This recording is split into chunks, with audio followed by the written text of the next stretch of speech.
Les actions de déplacement ou de copie sur les fichiers sont similaires à celles sur les dossiers.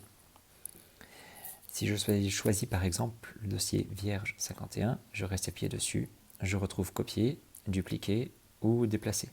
Si je clique sur copier, mon dossier se copie dans le presse-papier, mon fichier se copie dans le presse-papier et je peux me rendre à l'endroit de destination. Je reste appuyé sur un espace blanc et je clique sur coller. Mon dossier s'est donc collé dans le bureau et il est resté dans le dossier A. Si j'avais voulu le déplacer, je peux rester appuyé dessus et je clique sur déplacer. Mon arborescence s'ouvre et de nouveau, je peux le déplacer à l'endroit qui m'intéresse.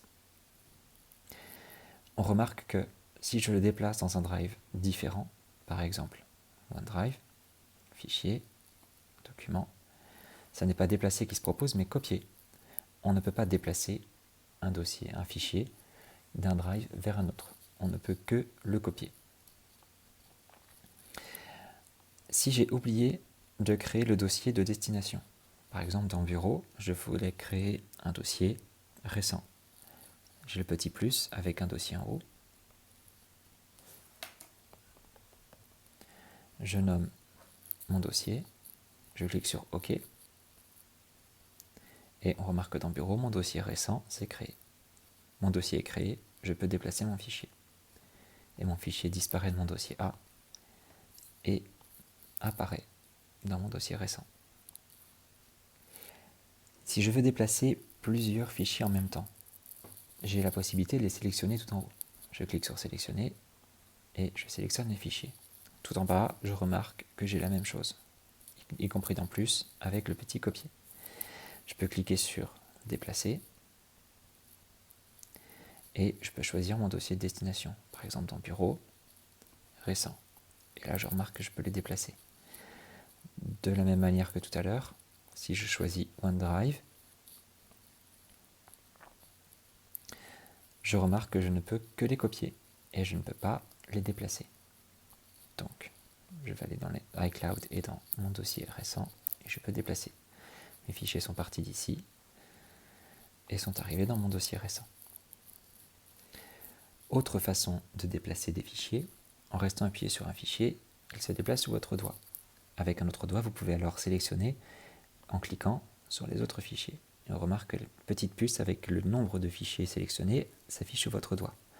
En restant appuyé, avec votre autre doigt, vous pouvez maintenant naviguer, donc iCloud Drive, à classer, dossier A, et je peux relâcher, et mes fichiers se déplacent d'un endroit à l'autre. De la même manière que tout à l'heure, si vous voulez les envoyer vers un autre drive, ce sera une copie qui sera faite, et non pas un déplacement. Autre possibilité, nous l'avons vu dans une autre vidéo, nous pouvons ouvrir deux dossiers côte à côte, en sélectionnant un dossier et en le faisant glisser sur le côté.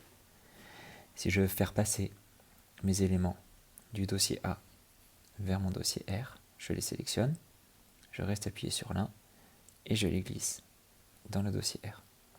On voit qu'ils ont disparu du dossier A, je peux cliquer sur OK et qu'ils sont arrivés dans le dossier R.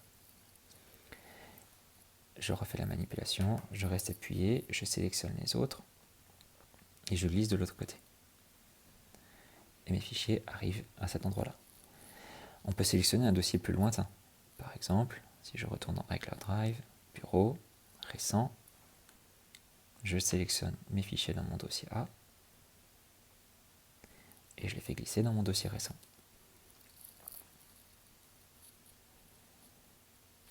Pour fermer l'une des deux fenêtres, j'ai toujours la petite barre grise au milieu, je reste appuyé dessus et je la déplace pour fermer l'une des deux fenêtres qui ne m'intéresse plus. Si vous voulez garder une copie originale de vos fichiers, vous pouvez les dupliquer. En restant appuyé dessus, vous avez la possibilité de dupliquer le fichier en question. Vous aurez un petit chiffre qui apparaîtra en plus. Si vous voulez le faire pour plusieurs copies, vous cliquez sur sélectionner tout en haut, vous sélectionnez les fichiers qui vous intéressent, et tout en bas vous avez dupliqué. Vous avez ainsi une copie, donc on marque l'itération fichier 1, fichier 3 est arrivé, fichier 51 vers 52 et 75 vers 76. Vous aurez à chaque fois une copie de votre fichier qui va être créée. Vous gardez l'original et vous pouvez modifier la copie.